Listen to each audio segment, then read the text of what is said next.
From the opinion pages of the Wall Street Journal, this is Potomac Watch.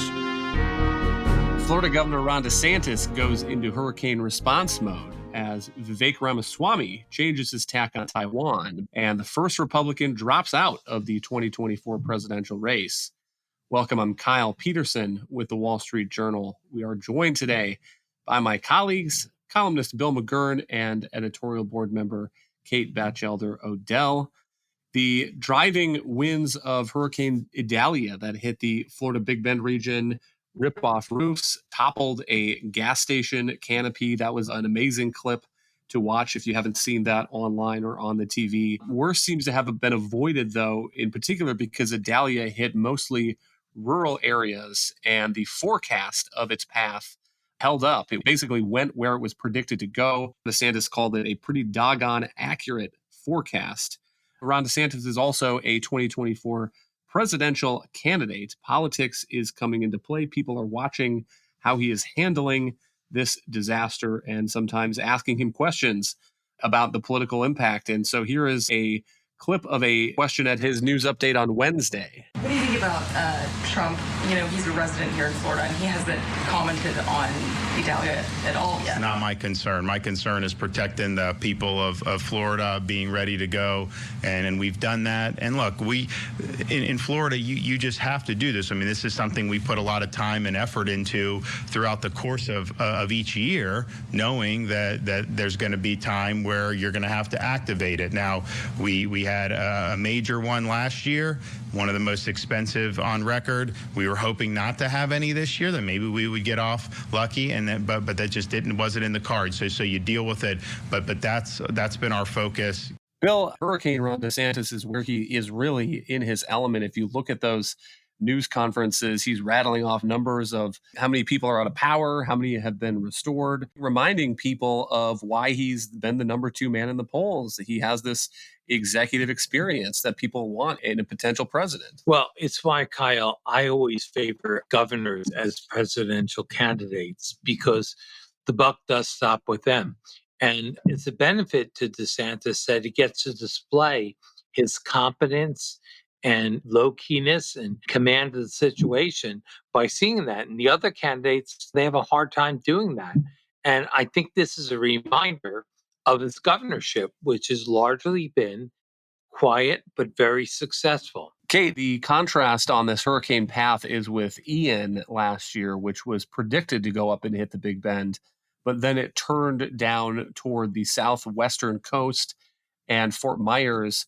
And people were really impressed, as I recall, with how Governor DeSantis handled the cleanup of that. In particular, a couple of bridges that were knocked out. There were residents who were stranded on and off islands off of Florida's coast. Here's an Associated Press story from October 20, 2022. It says that the repairing the Sanibel Island Causeway was predicted to take months. Instead, it opened just 3 weeks after Hurricane Ian blew in. And that was with help from the Florida Department of Transportation. Governor DeSantis at the time was talking about, again, rattling off numbers of how many crew were out there. They were working 24 hours a day, how many man hours they put into this.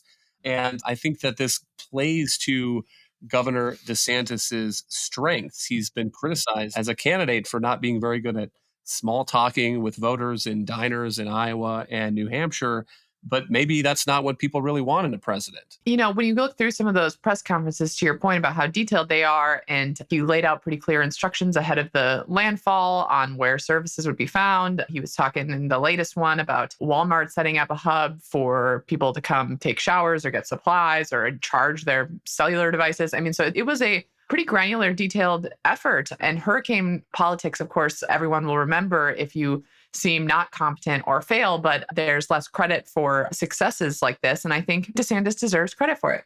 I think it also reminds voters of what he was like during the COVID lockdowns that made him so popular, particularly in his insistence on getting the schools open and making that happen at a relatively manageable risk portfolio. So I agree that this is the stuff that voters like about him. I think in the intervening years, perhaps some national consultants have told him to kind of lean more into a hard edge cultural warrior persona. And I don't think that is why he had the huge reelection margin that he did in 2022. But on the other hand, I think your point about, well, the rap on him is that he is not a guy you want to have a beer with. That seems to be the prime line of attack on him in the primary. This is an argument that there is perhaps an opening for someone who's simply competent. And when you watch Ron DeSantis at the Republican debate, he was delivering these forceful responses and then smiling at the end as if he wrote down that he needed to remember to smile. And perhaps he should just lean into this being really who he is and letting voters kind of price his stock that way. Because I do think that voters might like somebody who's just competent and executive, boring, even if we might use a little boring. And especially if they view it as really true to his strengths and authentic of who he is. But Bill, that does raise a point, at least in my mind, of whether this primary process, particularly as media driven as it has become, is selecting for the qualities that Republicans and Americans want in a president. We're about a week away from that first Republican presidential debate, and there was all sorts of focus on the witty comebacks that people had to the attacks that people had, with 8 of them on stage, all chirping for attention. And even a decade or two ago, that wasn't enough to win these small states. You had to be a retail politician and go meet the voters and stuff like that. But I do wonder whether even that is going by the wayside as candidates take on these really media-driven campaigns. And the classic example that I think of, and it may be an apocryphal story, is the 1960 debate between Richard Nixon and John F. Kennedy. And the story that you hear is that the radio audience thought that Nixon had won, but on TV he came across as disheveled and sweaty. And so the TV viewing audience thought that Kennedy won.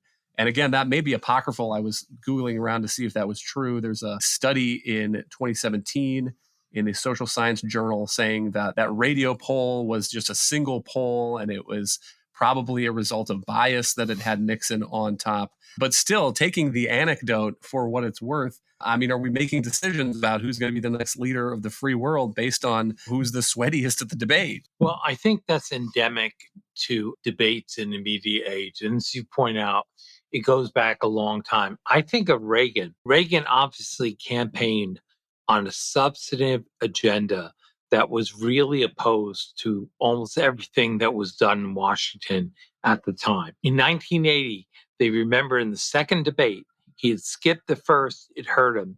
Second debate, the guy shut off his microphone and he grabbed it and said, "Mr. Green, I paid for this microphone." That got all the coverage. And then in 1984, they remember after the first debate where he didn't do that well, Mondale raised his age and Reagan responded, "I refuse to use my opponent's relative youth and inexperience against him." It was a great line. Those are what people remember. But I think you also have a chance to get your case out.